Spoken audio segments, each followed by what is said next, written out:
If you care even a little bit about aiming, especially in tactical FPS games like Valorant, this video might completely change how you think about aiming.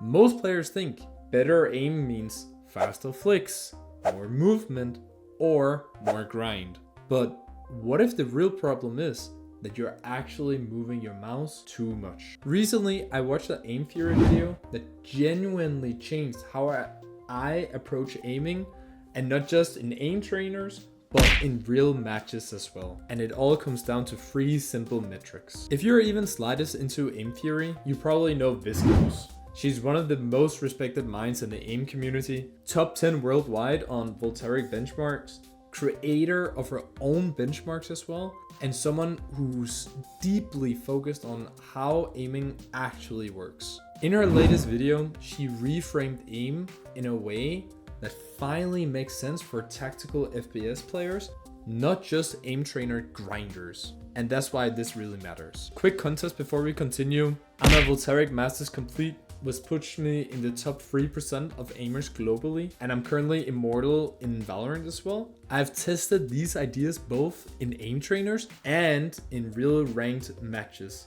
and they work. Now, Viscose breaks aiming down into 3 performance metrics. These aren't drills, they're not sensitivity settings, and there are ways to evaluate how efficient your aim actually is. Let's go through them one by one. Metric number 1. Only make as much mouse movement as you need to. When I first read this, I didn't think really that much about it, to be honest. But then I started paying attention to calm aimers, pros, top players, people with insane clean mechanics. They all look kinda lazy. And that's not a coincidence. The more mouse movement you make, the more room there is for error. For a long time, I had a bad habit of thinking, if I just flick past the target and then correct back, one flick, one micro adjustment, that is 2 chances to mess up. When you make less movement, the travel distance is shorter, you have more control, and even if the movement is slightly slower, you often hit faster because you don't need to correct. This is especially important in Valorant, where position matters more than raw speed. Now, why is this hard to apply? The problem is muscle memory. Most of us has trained ourselves to flick as fast as possible and adjust later. That works in aim trainers. It looks good on the scoreboard, but in real games, overflicking costs you the fights. If your crosshair only needs to move this much, but you move it that much, you have probably already lost time.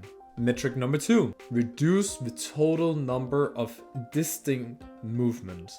This one builds directly on the first one. Ideally, when aiming at a target, you want 1 movement, 1 action, and 1 result. Most players do this instead. They flick, stop, micro adjust, and then click. That's 2 movements, as we also said before. That means that there's 2 possible errors that you can make. If you hit the target in 1 continuous motion, you immediately cut your error potential in half. Now, this doesn't mean you have to be perfect every time, but the goal is make the flick land instead of needing correction. Now, how do you think about it? There are 2 main ways players do this. Either you can go for constant speed flicks, or you can go for a fast flick and then slow down near the target. I would strongly recommend the second one. Move correctly toward the target, then naturally de-accelerate as you get close. This gives you speed, control, precision. And that lands perfectly into the 3rd metric. The 3rd metric is make all movements as quickly as realistically possible. Earlier we talked about control, but here's the danger. If you only focus on control, you'll become too slow. And now this metric exists to push you out of your comfort zone. It's easy to aim slowly, it feels safe, but slow aim loses a lot of duels. The goal is not to maximize speed, it's the maximum speed that you can control. That threshold is different for everyone and it changes over time. And yes, this applies to both ranked gunfights and aim trainer PBs. Now there's one extra point that I want to add, and that is make your aim dynamic. Some aim theories talk about clicking in a rhythm or beat, and while that can help, I don't believe aim should be locked to a single tempo. In a real game, if 3 or 4 enemies swing you, you need speed. If it's a single duel, you can slow down and be precise. Good aim isn't robotic, it adapts to the situation. Being able to consciously speed up or slow down your aim depending on pressure is a massive skill, and one that separates good aimers from great ones. Now, the final takeaways.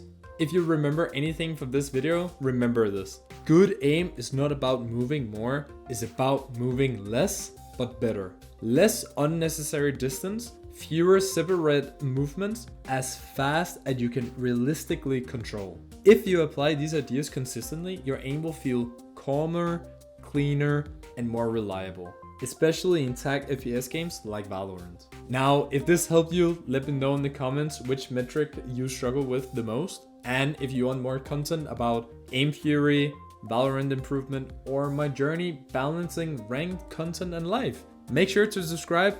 And thank you so much for watching, and I'll see you guys in the next one.